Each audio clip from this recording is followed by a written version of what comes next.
Canadá acaba de prohibirle la entrada a otro futbolista y esta vez la razón tiene que ver con una investigación de apuestas que está sacudiendo al fútbol francés entero. Las hermanas de Cristiano Ronaldo explotaron en redes sociales y terminaron destrozando a sus propios compañeros de selección. Alemania le acaba de arrebatar a Brasil un trono que nadie le había tocado en casi 100 años de historia. México hizo algo que nunca jamás había logrado en 96 años de mundiales. 60,000 colombianos convirtieron el Estadio Azteca en su propia casa. Una ciudad mexicana entera abrió los brazos para convertirse en el segundo hogar de la selección más oprimida de todo este torneo.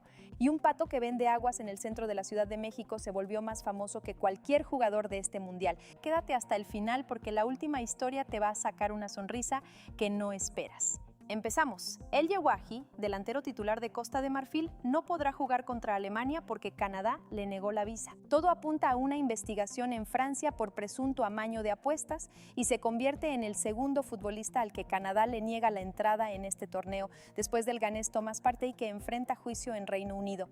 Y mientras esto pasaba, las hermanas de Cristiano Ronaldo salían a defenderlo en redes sociales después del empate de Portugal, terminando por señalar directamente a sus propios compañeros de selección.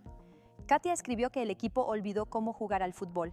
Elvira fue todavía más directa, asegurando que ninguno estuvo a la altura. En medio de esa tormenta circuló un supuesto comentario de Ronaldo Nazario diciendo que ya es momento de aceptar a Messi como el mejor de la historia, pero esa frase nunca existió, tal como se difundió. Lo que realmente dijo Ronaldo fue sobre el récord histórico de goleo, asegurando que si alguien merece ese título en solitario es Messi.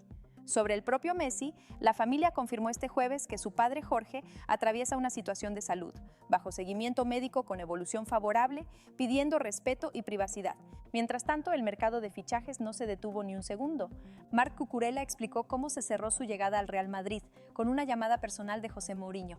Enzo Fernández llegó a un acuerdo verbal con el club merengue hasta 2032. Y el Barcelona prepara una segunda oferta por Julián Álvarez después de que el Atlético rechazara los primeros 100 millones de euros. Néstor Lorenzo, técnico de Colombia, reconoció que la presión emocional del regreso a un mundial después de 8 años afectó físicamente a varios de sus jugadores. Y con justa razón, 60,000 colombianos llenaron el Estadio Azteca y convirtieron Ciudad de México en Barranquilla por 90 minutos. Colombia ganó 3-1 a Uzbekistán sufriendo hasta el final. Daniel Muñoz abrió el marcador con una definición espectacular.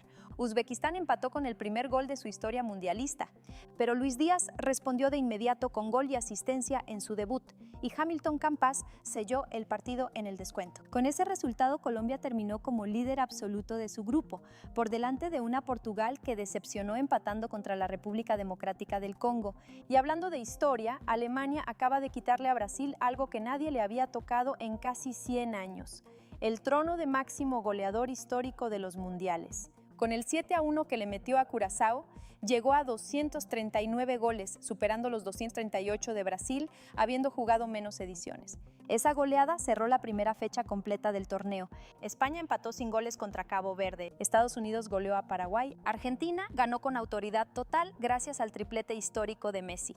E Inglaterra venció 4-2 a Croacia con un doblete de Harry Kane que lo convirtió en el máximo goleador inglés en mundiales. Pero la historia más contundente del día llegó desde México. 18 mundiales, 96 años, y México nunca había logrado ganar sus 3 partidos de una fase de grupos. Ni una sola vez. Venció 1-0 a Corea del Sur en un partido que, hay que decirlo con honestidad, pudo terminar en empate perfectamente. Corea fue superior en varios tramos y México llegó a ser abucheado por su propia gente en el primer tiempo. El gol nació de un error del arquero surcoreano que aprovechó Luis Romo.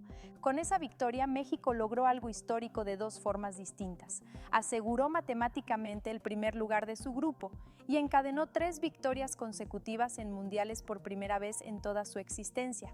Y mientras todo esto pasaba en las canchas, una historia completamente distinta conmovía a todo un país desde fuera de ellas. Un niño de 13 años se pasó semanas completando un álbum de estampitas de la selección de Irán.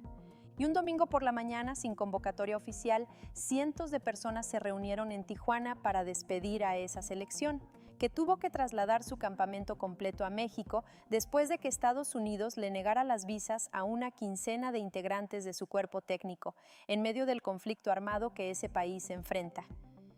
Una mujer llamada Lucy lo resumió con una frase que cruzó el mundo.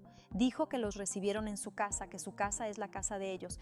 Y entre la multitud, alguien sostenía un cartel hecho a mano que decía simplemente: México está contigo.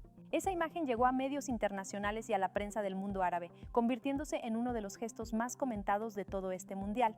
Y para cerrar, la historia que mejor resume el espíritu de este torneo, fuera de las canchas. Coreanos bailando Gangnam Style en una taquería de Guadalajara, turistas alemanes intentando sin éxito seguirle el paso al payaso de rodeo, y mexicanos y coreanos intercambiando coreografías completas en las explanadas del estadio antes de su propio partido. Pero el protagonista absoluto de todo este fenómeno resultó ser un pato llamado Merlín, con tenis miniatura y camiseta de la selección, que acompaña todos los días a la familia que vende aguas en el centro histórico de la Ciudad de México. Su fama ya cruzó fronteras y se convirtió en el amuleto extraoficial más querido de todo el mundial. Este torneo apenas lleva unos días y ya nos dio una pelea familiar, un récord histórico arrebatado después de 100 años, una hazaña mexicana sin precedentes, una ciudad entera abriendo su corazón a una nación en guerra y un pato conquistando al planeta. ¿Cuál de todas estas historias te pareció la más increíble? Escríbela en los comentarios.